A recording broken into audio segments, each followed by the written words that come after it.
नमस्कार स्टूडेंट्स। आज का हमारा चैप्टर है the responsibility of young man, written by Shri Lal Bahadur Shastri ji, the second prime minister of India. In fact, it is an excerpt from his speech delivered on 19th December 1964. In this chapter, we have already read about the responsibilities and the rights of the citizens of India, which has been mentioned in the constitution of our country. Bharat के संविधान में बताए गए अधिकारों और कर्तव्यों के बारे में हमने पहले वीडियो में पढ़ा है। हम पढ़ चुके हैं इससे पहले वाले वीडियो में। अभी हम इसके आगे पढ़ते हैं। आगे है, all too often we succumb to the temptation of decrying others without bothering to look to ourselves. अक्सर हम बिना अपने गिरेबान में झांके, बिना खुद के बारे में सोचे, हम दूसरों की बुराई करने की तरफ आकर्षित हो जाते हैं। Never forget that loyalty to the country comes ahead of all other loyalties. कभी मत भूलो कि देश के प्रति वफादारी बाकी सब वफादारियों से सबसे पहले आती है। And this is an absolute loyalty, और यही वफादारी सबसे ऊपर वफादारी है, संपूर्ण वफादारी है। सिंस, क्योंकि one can not way it in terms of what one receives. कोई भी व्यक्ति, कोई भी देश का नागरिक इसको इस तरह से तोलकर नहीं देख सकता कि उसको क्या प्राप्त हुआ है, देश ने उसको क्या दिया है। इस तरह से इस वफादारी को वह नहीं तोल सकता। It is essential to remember that the entire country is one. यह याद रखना अति आवश्यक है कि पूरा देश एक है। and that anyone who fosters or promotes separatism or vociferous tendencies is not our true friend.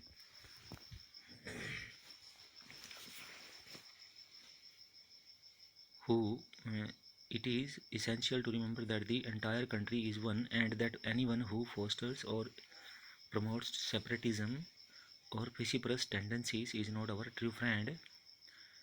यहाँ पे ये कहते हैं कि वह कोई भी व्यक्ति जो अलगाववादी विचारों को या विघटनकारी प्रवृत्तियों को बढ़ावा देता है, वह हमारा सच्चा मित्र नहीं है।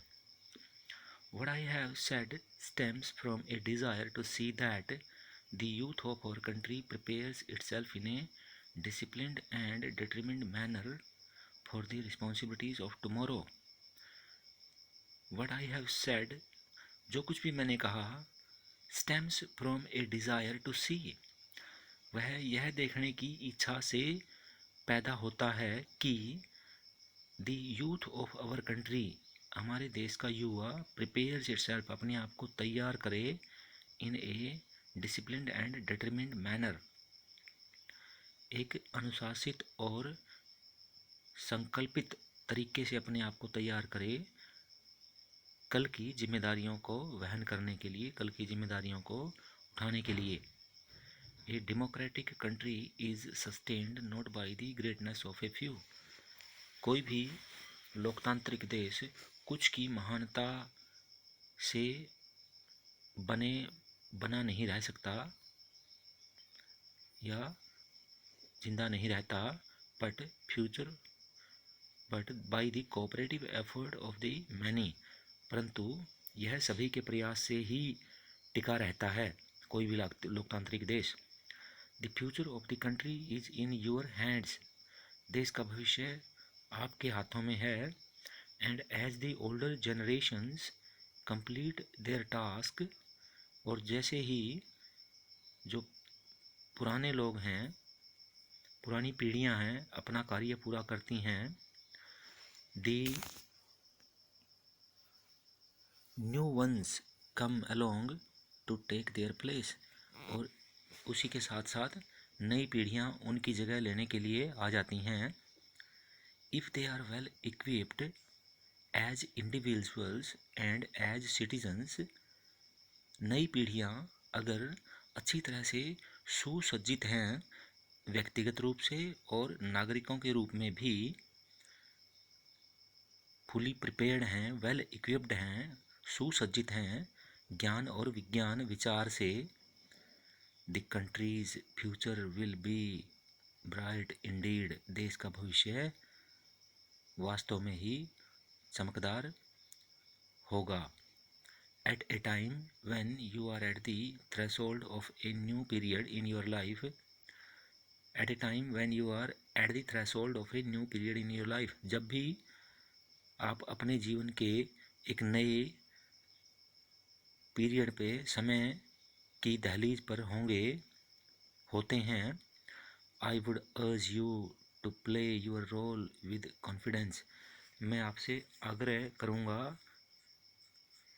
अपनी भूमिका पूरे आत्मविश्वास से निभाने के लिए। Our position with regard to secularism is known so well that it hardly needs any reiteration, हमारी स्थिति सेकुलरिज्म के संबंध में अर्थात धर्मनिरपेक्षता के संबंध में बिल्कुल परिचित है, हम बिल्कुल अच्छी तरह से जानते हैं और इसको दोबारा से दोहराने की कोई आवश्यकता नहीं है।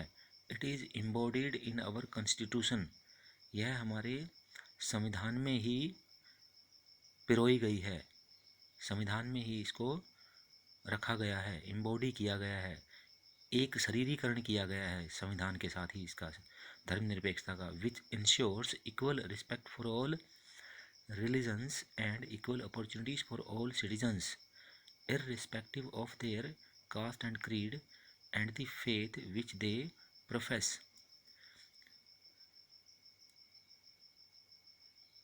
which ensures equal respect for all religions, जो सभी धर्मों के लिए बराबर का सम्मान को सुनिश्चित करती है, एंड इक्वल अपॉर्चुनिटीज़, और बराबर के अवसर सभी नागरिकों के लिए, for all citizens irrespective of their caste and creed, उनके धर्म और जाति को ध्यान में न रखते हुए सभी नागरिकों के लिए बराबर के अवसर सुनिश्चित करती है,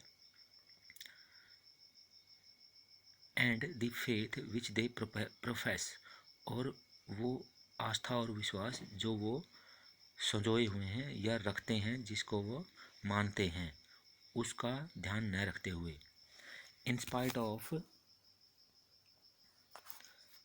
ए सीमिंग डाइवर्सिटी, प्रतीत होती हुई विविधता के बावजूद, there is a fundamental unity in India, Bharat में एक मौलिक एकता है, विच वी ऑल चेरिश, जिसको हम सब संजोए हुए हैं, संजोते हैं, याद रखते हैं मन में, जिसको हम पाले रखते हैं, जिसका हम खुशी मनाते हैं, and it has to be our constant endeavour, और यह हमारा निरंतर प्रयास होना चाहिए, to maintain and strengthen this unity, इस एकता को बनाए रखने और ताकतवर रखने के लिए हमारा निरंतर प्रयास होना चाहिए।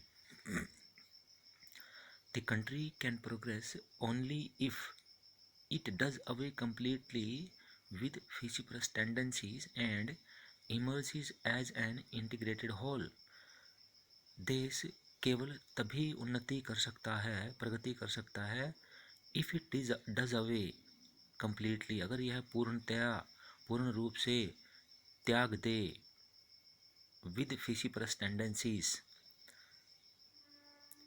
विघटनकारी प्रवृत्तियों को अगर छोड़ दिया जाए, to do away means to completely do away, छोड़ देना, त्याग देना, किसी बात को त्याग देना, दूर कर देना।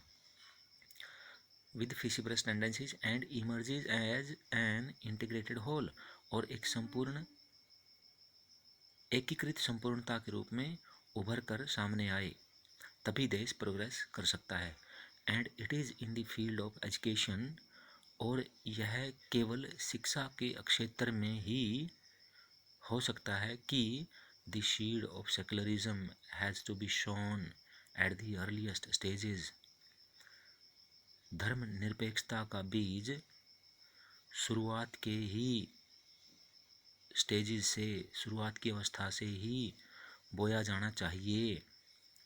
सो दैट, ताकि, शुरुआत की अवस्था से कहने का मतलब है जो शिक्षा का क्षेत्र है उसमें स्कूल टाइम से ही, छोटे बच्चों में ही धर्मनिरपेक्षता का पाठ पढ़ाया जाए, अर्थात हम स्कूलों से ही किसी भी धर्म की शिक्षा न दें, किसी भी धर्म का जिक्र शिक्षा में न करें।